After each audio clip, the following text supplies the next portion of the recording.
Teh Rike yang sudah siap online? Sudah? Oke, Teh Rike silakan. Assalamualaikum warahmatullahi wabarakatuh. Pimpinan dan anggota Komisi 6 DPR RI, juga dari Pertamina dan dari Kementerian BUMN. Saya kalau agak panjang hari ini mohon dimaklum karena saya pakai kebaya panjang, pimpinan. Saya akan fokus saja terkait persoalan isu BBM subsidi, Bapak, karena hal lain sudah disampaikan oleh teman-teman sebelumnya. Saya mulai dengan pernyataan Penasihat Khusus Presiden Urusan Ekonomi Bapak Bambang Brojonegoro dalam Forum Indonesia Energy Transition Dialog yang terjadi pada 4 November 2024, menyatakan dua hal penting: rencana perubahan skema subsidi BBM ke BLT dan persoalan akurasi data. Yang kedua adalah pernyataan Menteri SDM 3 Desember 2024 yang menyatakan, pertama, berdasarkan laporan dari Pertamina, PLN dan BPH Migas, 20% hingga 30% subsidi BBM dan listrik tidak tepat sasaran mencapai 100 triliun dari kompensasi 435 triliun. Pernyataan keduanya adalah subsidi harusnya diterima untuk yang ekonominya belum bagus, dan kemudian subsidi BBM dialihkan ke BLT. Saya ingin mengingatkan kita semua, karena ini juga live, saya kira Komisi 6 memiliki concern yang sama. Pada tahun 2021 ditemukan fakta ada 52,5 juta data penerima bansos fiktif dalam tanda kutip. KPK memprediksi kerugian negara 126 triliun. Pertanyaan kita, subsidi BBM dan subsidi lainnya itu sumber anggarannya dari mana? Kita semua mengetahui bahwa itu sumbernya adalah terutama pajak rakyat. Nah, siapakah masalahnya rakyat yang berhak menerima subsidi? Saya setuju dengan pernyataan Presiden Prabowo untuk tidak menghaluskan bahasa pada frasa tidak mampu atau belum sejahtera. Gunakan saja miskin atau fakir miskin. Dan ini menurut saya akan menyadarkan bagi kita semua, khususnya kita yang berkontribusi pada pembuat kebijakan, bahwa masih banyak masyarakat yang fakir miskin, yang sesungguhnya merekalah yang berhak mendapatkan subsidi negara, termasuk subsidi energi. Saya juga yakin bahwa Presiden Prabowo sangat memahami efek domino akibat kenaikan harga BBM dan pencabutan atau pengalihan subsidi BBM terhadap ekonomi rakyat, khususnya bagi fakir miskin yang harus dilindungi dan harusnya diberdayakan supaya keluar dari jerat kemiskinan. Kalau saya tidak salah memahami, inilah sebetulnya tujuan utama dari Astacita. Betul ya, Pak Simon? Kemudian perspektif ini sejalan dengan amanat pasal 34 ayat 1 Undang-Undang Dasar Negara Republik Indonesia 1945, negara wajib memelihara fakir miskin dan anak terlantar. Pasal 1 ayat 1 Undang-Undang nomor 13 tahun 2011 tentang penanganan fakir miskin. Definisi fakir miskin sudah ditentukan, karena ini nanti akan berkaitan dengan tugas Pertamina. Pertama, yaitu orang yang sama sekali tidak mempunyai sumber mata pencaharian dan atau mempunyai sumber mata pencaharian tetapi tidak mempunyai kemampuan memenuhi kebutuhan dasar yang layak bagi kehidupan dirinya dan atau keluarganya. Data penerima subsidi BBM bermasalah, itu diakui oleh kita semua. Tidak akurat, padahal APBN 2022 sudah mengalokasikan untuk data registrasi sosial ekonomi atau Regsosek, yang itu kemudian juga digunakan sebagai basis data untuk penerima subsidi, sekitar 4,17 triliun, gede banget. Sensus sebelumnya 2020 2 triliun lebih. Pertanyaan, uang sebesar itu kenapa datanya tidak akurat? Tentu ini bukan tugas Pertamina.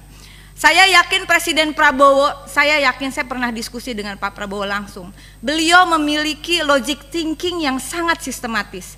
Jika data penerima subsidi bermasalah, tentu Pak Presiden akan memerintahkannya perbaiki basis data subsidi termasuk penerima subsidi BBM. Bukan anggarannya dialihkan ke BLT yang juga akan menggunakan data penerima BLT yang harus kita akui juga banyak masalahnya. Nah, kemudian hal berikutnya, saya kira rencana kementerian terkait yang akan menghapus ojek online dari penerima subsidi BBM, mohon disampaikan, ini Bapak dari Kementerian BUMN kiranya dapat mengusulkan juga, dikaji ulang lah ya, karena pengemudi ojek online adalah pekerja sektor informal yang termasuk kategori rentan. Mereka tidak memiliki jaminan sosial apapun kecuali bayar sendiri, Pak. Kemudian ada masalah dengan operatornya, potongan yang tinggi dan sebagainya, tadi sudah dijelaskan oleh Kapoksi kami Pak Mufti. Dan karena itu berdasarkan Undang-Undang 13 2011 maka terindikasi kuat mereka masuk dalam definisi fakir miskin tadi. Kemudian yang terakhir yang ingin saya sampaikan adalah saya ingin bertanya, mohon izin pimpinan, singkat saja, apakah untuk penyediaan pendistribusian dan harga jual eceran bahan bakar minyak khususnya yang bersubsidi sudah ada aturan baru atau masih menggunakan Perpres nomor 191 tahun 2014? Masih ya Pak? Belum ada revisi? Belum ada revisi. Jadi pimpinan dan anggota Komisi 6 mudah-mudahan ini masuk ke dalam kesimpulan. Beberapa hal penting yang disampaikan oleh anggota sebelumnya terkait bagaimana subsidi BBM khususnya dengan target masyarakat yang miskin tidak mampu, baik itu petani, baik itu nelayan dan seterusnya, itu menggunakan dasar hukum karena kita negara hukum. Jadi Pertamina ini saya kira butuh klarifikasi kepada publik. Pertamina itu bukan regulator. Penentuan penerima BBM dan bagaimana mekanisme penyalurannya itu ditentukan oleh pertama badan pengatur. Adalah badan pengatur sebagaimana dimaksud dalam Undang-Undang Nomor 22 Tahun 2001 tentang minyak dan gas bumi. Kedua, menteri. Bukan menteri BUMN, tapi menteri yang menyelenggarakan urusan pemerintahan di bidang minyak dan gas bumi. Saudara-saudara pimpinan dan anggota mohon dukungannya karena Perpres 191 tahun 2014 tentang penyediaan pendistribusian dan harga jual eceran bahan bakar minyak. Di sini sudah ada siapa saja yang mendapatkan subsidi. Tetapi uniknya saya sudah dari periode lalu saya minta segera revisi, perbaiki. BBM atau BBM yang diatur adalah dengan RON 88. Yang BBM subsidinya RON 88 Pak di sini, betul ya Pak ya? Saya tanya ke Pertamina, apakah Pertamina masih menjual RON 88? Saya dalam catatan saya, Pertamina, BBM yang dijual di Pertamina mohon dikoreksi. Pertalite RON 90, Pertamax RON 92, Pertamax Green RON 95, Pertamax Turbo RON 98.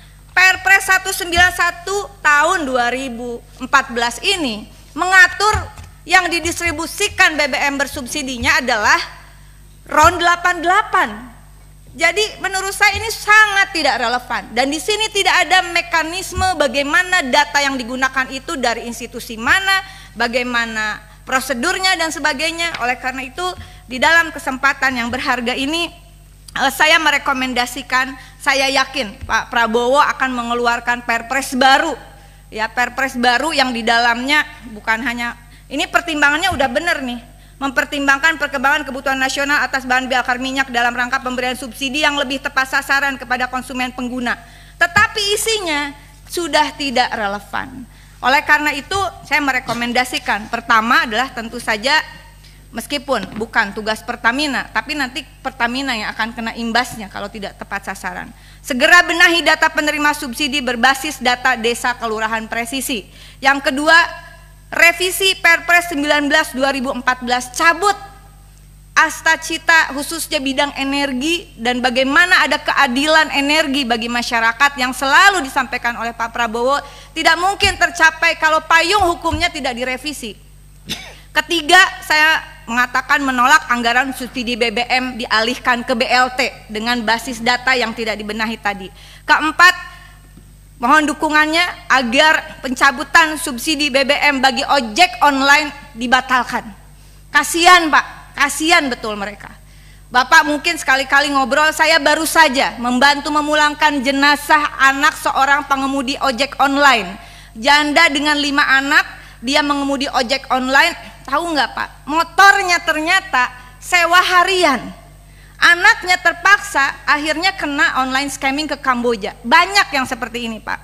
Dan yang terakhir untuk bahan pendalaman, saya meminta data tertulis terkait rincian BPP crude oil dari dalam dan luar negeri atau crude oil import, kemudian rincian impor crude oil, LPG, LNG 2019-2024 dan rencana impornya untuk 2025 sampai 2029. Dan selanjutnya mohon bantuan juga dari Kementerian BUMN, jangan sampai Pertamina dan PLN yang disalahkan Pak. mari kita minta agar jelas rincian data penerima subsidi BBM, LPG, dan listrik. Terima kasih, mohon maaf kalau lebih dari 3 menit, mudah-mudahan terkait Perpres itu bisa masuk ke dalam kesimpulan rapat. Wallahul muafiq ila aqwamit thoriq. Wassalamualaikum warahmatullahi wabarakatuh. Barakallah untuk Ibu Ketua.